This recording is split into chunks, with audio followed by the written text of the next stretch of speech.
All right, today we're going to tackle one of the biggest problems holding people back, and that is small thinking. You know, most people aren't stuck because of money or luck or even language. Nope, they're stuck because they think too small. So let's just dive right in and talk about how to rewire our brains to think, speak, and live bigger, no matter where you're starting from. Just take a look at this. Does this feel familiar at all? It's a really powerful metaphor for small thinking, right? It suggests that most of our limitations, they aren't real walls. They're imaginary ones that we build inside our own minds. The exit is right there. But so often, we just don't even try to walk through it. This explainer is all about showing you how to tear down that wall for good. So let's get right to the heart of it. That feeling of being stuck, of being limited, it almost never comes from the outside world. It's a direct result of thinking too small, speaking without any real power, and honestly, just not believing that bigger things are possible for us. So what exactly is small thinking? Well, it's this core belief that our life is basically in the hands of things we can't control. Money, luck, you name it. It's an external focus that just gives away all of our power. And the crucial point here, the thing you have to get, is that this is a choice, and it's a choice we can change. Okay, so how do we break out of this prison? It all starts on the inside. We have to literally rewire our internal operating system. Because every single thought you have, and I mean every single one, it's like a line of code, programming the person you're going to become tomorrow. You know, most of us get this completely backward. We think, oh, I need more skills, or I need more money to succeed. But what if that's not the starting point at all? See, success actually begins with belief. And belief isn't just some fluffy, nice-to-have idea, it is the engine. It's what tells your brain to wake up, to push harder, and to find a way forward, especially after a failure. Let me tell you about a guy named Idris. He was a young man who wanted to start a YouTube channel. And look, the odds were completely stacked against him. He had no camera, no laptop, and a pretty strong accent. But he had this one powerful thought, this unshakable belief. For over a year, he kept going with almost zero results. And then, his channel just exploded. So what changed? It wasn't his gear. It was his belief. That was the fuel that finally caught fire. And that story, Idris's story, it perfectly illustrates this idea of the chain of destiny. See, it all starts with just one single thought. That thought then directs your focus. Your focus builds your habits.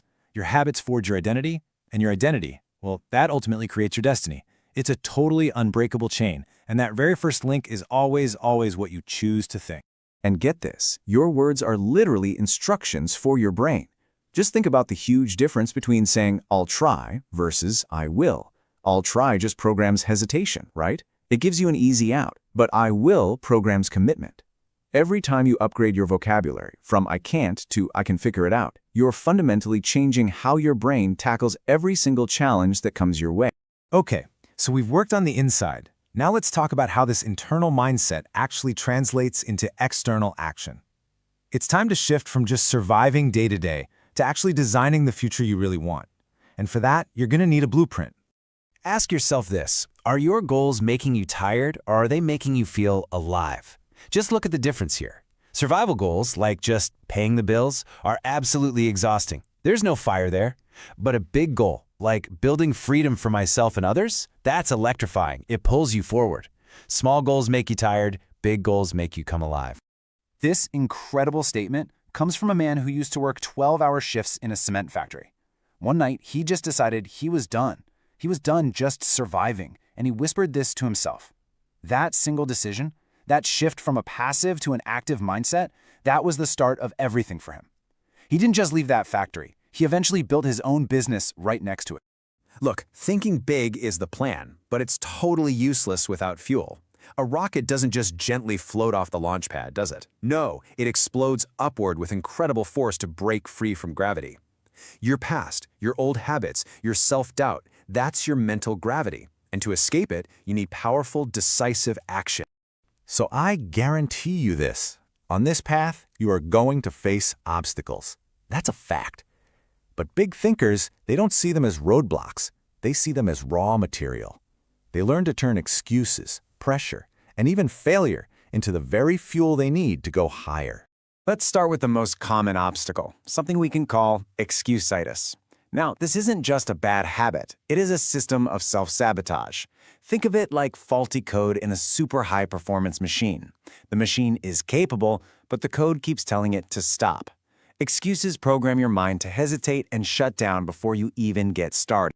All right, now let's talk about pressure. Everything starts with this, just simple carbon. It's the same basic stuff you find in pencil lead and ash. It's common, it's unassuming, and honestly, on its own, it's not worth very much at all. But then you apply this, an almost unimaginable force, 725,000 pounds per square inch. I mean, just try to wrap your head around that. It's an immense, inescapable pressure that would crush almost anything else on the entire planet. And what do you get? Not destruction, you get transformation. That same simple carbon becomes one of the hardest, most valuable substances on Earth, a diamond.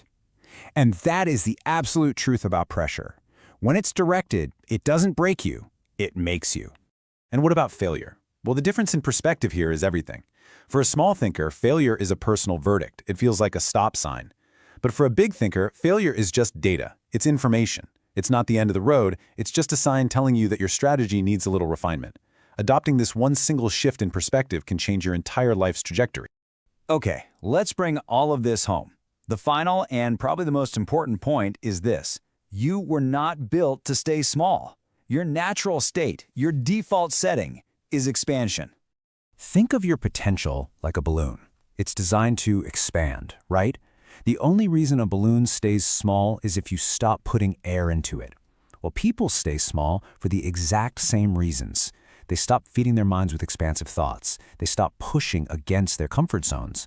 Their potential isn't gone, it's just unrealized. So let's be crystal clear about this. Playing small isn't being humble or being safe. It's a failure to fulfill your capacity. I mean, if a rocket that's designed for outer space only flies 5 meters off the ground, you don't call that a safe trip. You call it a failure to launch. And this right here is the bottom line.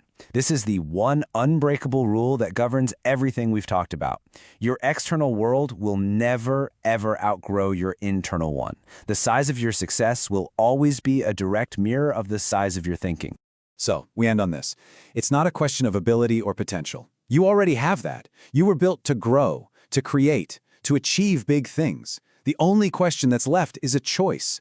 Will you give yourself permission to do it?